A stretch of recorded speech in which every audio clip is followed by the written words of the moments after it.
Film की शुरुआत होती है एक ऐसी लड़की से जो रशिया के एक छोटे से शहर में 20 साल की उम्र में अपने स्विम कोच और बॉडी बिल्डर बॉयफ्रेंड के साथ रहती है। जब कपल पहली बार मिले थे तो एनिया 0 फिगर थी, लेकिन अब बेकरी में काम करती है। इस वजह से खाने को ठुकरा नहीं पाती और कुछ महीनों में एनिया का वेट 76 kg हो जाता है। एक दिन इस कपल को इनके फ्रेंड की वेडिंग में इनवाइट किया जाता है तो एनिया अपने पुराने ड्रेस निकाल कर उनको ट्राई करने लगती है तो कोई भी ड्रेस उसको फिट नहीं आता है। एनिया को ऐसा लगता है कि वह कंफर्टेबल ड्रेस पहनकर अपने वेट गेन को छुपा लेगी। उसका बॉयफ्रेंड जेनिया इसके वेट गेन पर कमेंट नहीं करना चाहता था क्योंकि उसको पता था एनिया के लिए ये एक सेंसिटिव टॉपिक है। काफी ड्रेसेस ट्राई करने के बाद एनिया को ग्रीन ड्रेस मिल जाता है जिसमें वह कंफर्टेबल हो जाती है। जेनिया एनिया को जब उस पार्टी ड्रेस में देखता है तो उसको रियलाइज होता है कि एनिया वह लड़की नहीं रही जिससे वह पहले मिला था। जेनिया एनिया को अपने साथ वेडिंग में नहीं ले जाना चाहता क्योंकि वहाँ पर बहुत सारे फिटनेस इंडस्ट्री के लोग होंगे जो एनिया को देखेंगे तो उसकी इंसल्ट हो जाएगी क्योंकि फिटनेस कोच की गर्लफ्रेंड ही अगर आउट ऑफ शेप होगी तो उसके पास कौन आएगा।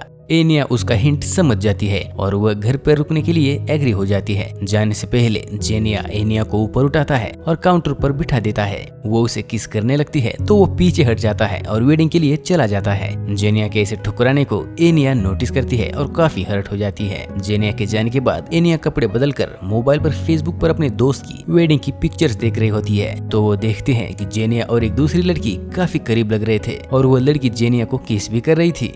अपने बॉयफ्रेंड को किसी और लड़की के साथ देखना एनिया के लिए काफी था कि वो अपनी ड्रेस चेंज कर वेडिंग वेन्यू की तरफ भागे। अपनी फ्रेंड नताशा को पिक करने के लिए बुलाती है। नताशा को लग रहा था कि एनिया ने काफी वजन बढ़ा लिया है, लेकिन उसे ये भी लग रहा था कि वो उतनी ही खूबसूरत है जितनी पहले थी। वो कहती है अपनी बॉडी के लिए तुम कॉन्फिडेंट रहो, तुम बहुत खूबसूरत लग रही हो। नताशा एनिया को शादी पर छोड़ देती है। एनिया जब वेडिंग पर जाती है तो वह देखती है कि जेनिया उसी लड़की के साथ डांस कर रहा है। वो उन दोनों के बीच में जाकर डांस करने लगती है और जेनिया को किस करती है जिसकी वजह से उस दूसरी लड़की को ऑकवर्ड फील होता है और वो वहाँ से चली जाती है। जेनिया अब इस परिस्थिति में कुछ खास नहीं कर सकता था तो वह रिलक्टेंटली डांस करता रहता है। फिर दोनों मिलकर वेडिंग में खाना खाने लगते हैं तो एनिया अपने बॉयफ्रेंड को पूछती है कि तुम उस लड़की के साथ इतना क्लोज होकर क्यों डांस कर रहे थे। तो जेनिया बताता है मुझे तुम्हारे साथ नहीं रहना है, मैं तुमसे बहुत परेशान हो गया हूँ। तुम कुछ नहीं करती हो, तुम हमेशा खाती रहती हो और तुम मेरे लिए एक बोझ बन चुकी हो। मैं तुम्हारे साथ ब्रेकअप करना चाहता हूँ। एनिया रोने ही वाली थी कि वहाँ पर न्यूलीवेड्स कपल आता है और एनिया को कहता है कि क्या तुम प्रेग्नेंट हो। इसके बाद में एनिया के पास रोने के अलावा कुछ नहीं बचता और उसका बॉयफ्रेंड उसे छोड़कर चला जाता है। एनिया का रोना अब रुक नहीं रहा था। वो अपनी मॉम से मिलने के लिए गाँव चली जाती है जहाँ पर उसकी मॉम अपने नए बॉयफ्रेंड के साथ डेट कर रही थी। एनिया अपनी मॉम को बताती है कि उसके बॉयफ्रेंड ने उसके साथ इसलिए ब्रेकअप कर दिया क्योंकि उसका वजन काफी बढ़ गया है। तो एनिया की मॉम उसे कहती है वो फैट नहीं है बल्कि तुम्हारी हड्डियां मोटी है, इसलिए तुम कुछ नहीं कर सकती। अब इस कमेंट ने एनिया के रोने में घी का काम किया और वो और दुखी हो जाती है। रात को अपने मोबाइल पर वो देखती है कि वो पहले कितनी ज्यादा पतली थी। अगले दिन उसकी फ्रेंड नताशा उसको कॉल करके अपने पास बुलाती है। एनिया नताशा के घर पर उसकी बालकनी में अपना बेड लगाती है और नताशा और उसका हस्बैंड एनिया को ज्ञान देने की कोशिश करते हैं। तो नताशा उसको एडवाइस करती है कि तुम जिम ज्वाइन करो और अब अपने आप को स्लिम या फिर 0 फिगर बनाओ, फिर अपने बॉयफ्रेंड से मिलो तो वह खुद तुम्हारे पीछे पड़ जाएगा। अगले दिन वह जिंदगी में पहली बार जिम जाती है और वहाँ एक्सरसाइज कर रहे लोगों को और वहाँ की चीजों के साथ घुलने मिलने की कोशिश करती है। एनिया का पहला दिन कुछ खास नहीं गुजरता और ट्रेडमिल पर गिर जाती है। एनिया की थोड़ी बहुत एक्सरसाइज भी उसके लिए काम नहीं आने वाली थी क्योंकि वह थोड़ी देर बाद में एक रेस्टोरेंट में बर्गर खा रही होती है। वहीं पर उसकी फ्रेंड नताशा काम करती थी जो उसका फूड डस्टबिन में फेंक देती है और कहती है कि तुमसे एक दिन के लिए भी कंट्रोल नहीं हो पा रहा। नताशा एनिया को उसका कोल्ड ड्रिंक फेंकने के लिए कहती है, लेकिन एनिया उस कोल्ड ड्रिंक को भी फेंकने के लिए तैयार नहीं होती। घर जाकर एनिया पूरी बॉडी पर प्लास्टिक लपेट देती है और चिप्स खाते हुए सोचती है कि शायद वह अभी पतली दिखे, लेकिन एनिया की भूख शांत होने वाली नहीं थी। तो वो चुपके से नताशा के फ्रिज से कुछ खाने का सामान निकालती है तो नताशा उसे पकड़ लेती है। एनिया अगले दिन तय करती है कि वह कुछ भी अनहेल्दी नहीं खाएगी। एनिया एक बेकरी में काम करती थी, इसलिए स्वादिष्ट भोजन को ठुकराना उसके लिए काफी मुश्किल था। अपने कंपल्सिव ईटिंग डिसऑर्डर को रिजॉल्व करने के लिए वो एक सेल्फ हेल्थ ग्रुप को ज्वाइन करती है जहाँ पर उसको एक लड़का कोलिया मिलता है। कोलिया एनिया को अप्रोच करता है और उसको रेस्टोरेंट में खाने के लिए कहता है। अब खाने को एनिया मना नहीं कर सकती थी तो उसके साथ वो खाने चली जाती है। कोलिया एनिया को कहता है कि हम दोनों एक दूसरे के लिए फिटनेस स्पॉन्सर बन सकते हैं, हम दोनों एक दूसरे को इमोशनल सपोर्ट दे सकते हैं, कुछ भी खाने से पहले डिस्कस कर सकते हैं और साथ में स्पोर्ट एक्टिविटीज करके अपना वजन भी कम कर सकते हैं। एनिया पूरी तरह से श्योर तो नहीं थी, लेकिन वो सोचती है कि ट्राई करने में तो क्या जाता है। अगले दिन कोलिया एनिया के घर पर पहुंचता है और उसको एक्सरसाइज करने पार्क में ले जाने के लिए आता है। एनिया पहले तो जाना नहीं चाहती, लेकिन नताशा के कहने पर वो कोलिया के साथ चली जाती है।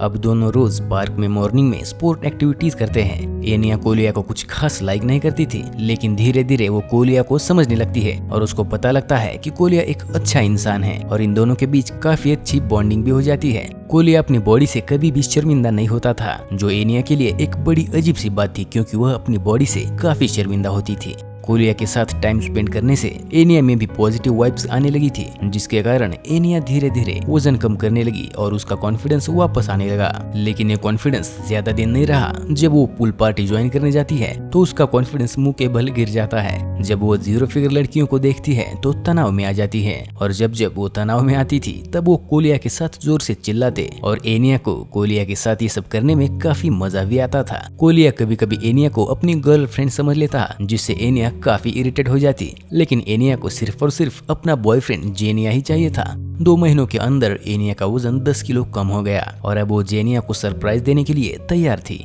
वह अपने लिए एक स्विम सूट खरीदती है और जेनिया को सरप्राइज देने के लिए स्विमिंग पूल पर भी जाती है। एनिया को 2 महीने के बाद देखकर जेनिया का मुंह खोला ही रह जाता है कि यह इतनी मोटी लड़की थी, अब इतनी स्लिम कैसे हो गई। कुछ बातें करने के बाद ये दोनों स्विमिंग पूल में अंदर चले जाते हैं, काफी मस्ती करने लगते हैं। लेकिन एनिया की ये मस्ती ज्यादा देर तक नहीं चलती, क्योंकि वहाँ पर एक 0 फिगर लड़की आती है जो एनिया को अपने आप को इंट्रोड्यूस करती है और कहती है कि मैं जेनिया की गर्लफ्रेंड हूँ। एनिया का दिल अब दोबारा पूरी तरह से टूट गया और आउट ऑफ फ्रस्ट्रेशन वो पार्टी करने चली जाती है, जहाँ पर वो खूब शराब पीती है ताकि ये सब वो भुला सके। पार्टी में एक लड़का एनिया को पार्टी से बाहर लेकर जाता है और अगली सुबह जब एनिया उठती है तो वो देखती है कि उसकी बॉडी पर एक भी कपड़ा नहीं है और सामने उसका टॉप पानी में गीला सूख रहा है। वो उठकर कपड़े पहनती है और डंबल उठाती है, क्योंकि उसको नहीं पता था कि यह घर आखिर है किसका। तभी वहाँ पर कोलिया कॉफी बना के लाता है तो एनिया थोड़ी रिलैक्स होती है। वो एनिया को एक ड्रेस पहनने के लिए देता है तो एनिया उसको पूछती है कि क्या तुमने मेरे कपड़े उतारे थे और मैं यहाँ पर कैसे पहुँच गई। तो कोलिया उसको बताता है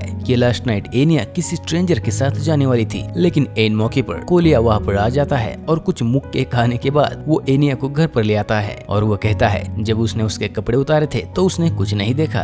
अगले दिन एनिया अपनी मॉम के पास जाती है और सब कुछ बताती है कि किस तरह उसने वेट लूज किया, फिर भी उसका बॉयफ्रेंड दूसरी लड़की के साथ है। एनिया की माँ एनिया को बताती है जब वो छोटी थी तब उसके फादर उसको छोड़कर चले गए थे, तब से ही उसके दिमाग में एक अनसुलझी गुत्थी है, इसलिए वो सिर्फ अपनी जिंदगी में किसी स्पेसिफिक आदमी का वैलिडेशन चाहती है, इसलिए वो जेनिया के वैलिडेशन को इतना महत्व देती है। एनिया को ये बात समझ में आ जाती है और अगले दिन कोलिया के साथ अपने फादर से मिलने के लिए जाती है। कोलिया बीच बीच में एनिया के क्लोज आने की कोशिश करता है, लेकिन एनिया उसको दूर भगा देती है। लेकिन कोलिया एनिया की सच में केयर करता था। जब ये दोनों एनिया के फादर के पास पहुंचते हैं तो वह देखते हैं कि उसके फादर एक लड़की के साथ लकड़े के घर में रहते थे। एनिया फादर से पूछती है कि वह उनसे दूर क्यों चले गए, तो एनिया के फादर बताते हैं एक बर्थडे पर मैं तुम्हारे लिए गिफ्ट लेकर आया था, लेकिन तुम्हें मुझसे पता नहीं क्या खुन्नस थी कि तुमने मुझे अपनी मिडिल फिंगर दिखाकर भगा दिया था।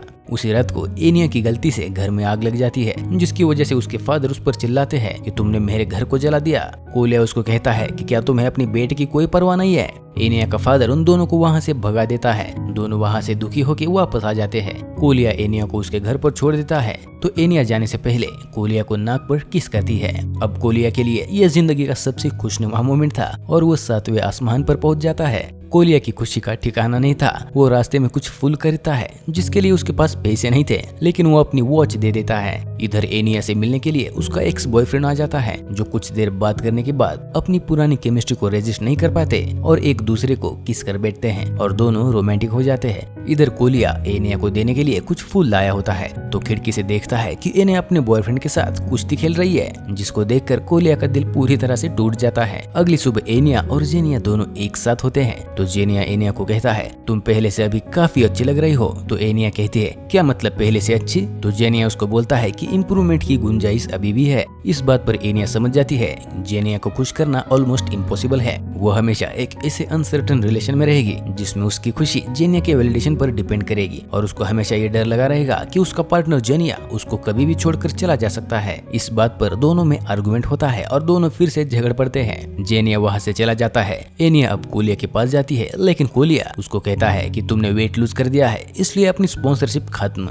तो एनिया फिर नताशा के घर जाती है और वह देखती है कि नताशा भी रो रही है क्योंकि उसके और उसके हस्बैंड के बीच भी काफी आर्गुमेंट हुआ है और वो कहीं पर चला गया है। दोनों लड़कियां कुछ देर बात करने के बाद चीयर अप होती है। अगले दिन एनिया के घर पर एनिया के फादर आते हैं और एनिया के सामने वही डांस करते हैं जो कि वो बचपन में किया करते थे। फादर और डॉटर का झगड़ा वापस से ठीक हो जाता है। अगले दिन एनिया एक फिट मैराथन में जाती है जहाँ पर वो कोलिया के बारे में पता करती है और उसको कोलिया जब मिलता है तो वह उसको एक कोल्ड ड्रिंक पीते हुए पाती है, लेकिन एलिया कोलिया का ड्रिंक फेंक देती है और कोलिया को कहती है क्योंकि तुमने अभी तक वेट लूज नहीं किया इसलिए अपनी स्पॉन्सरशिप खत्म नहीं हुई है, अब मेरी जिम्मेदारी है कि तुम वेट लूज करो। दोनों मैराथन में पार्टिसिपेट करते हैं। एनिया और कोलिया यहाँ पर काफी खुश होते हैं। मैराथन के एंड में कोलिया हिम्मत करके एनिया को किस कर ही देता है। लाइफ में पहली बार एनिया को रियलाइज हुआ कि अपने अपीयरेंस को लेकर ऑब्सेसिव होना लाइफ में उसको कभी भी हैप्पी नहीं बनाएगा। आप जैसे भी हो, आपकी बॉडी जैसी भी है, उसके साथ खुश रहना चाहिए। अपनी हेल्थ और अपनी फिटनेस को इम्प्रूव करने की कोशिश तो जरूर करनी चाहिए, लेकिन अपनी बॉडी पर कभी भी शेम नहीं करना चाहिए। असली खुशी तभी होती है जब आप अपने आप को एक्सेप्ट कर लो, जैसे कि कोलिया करता है।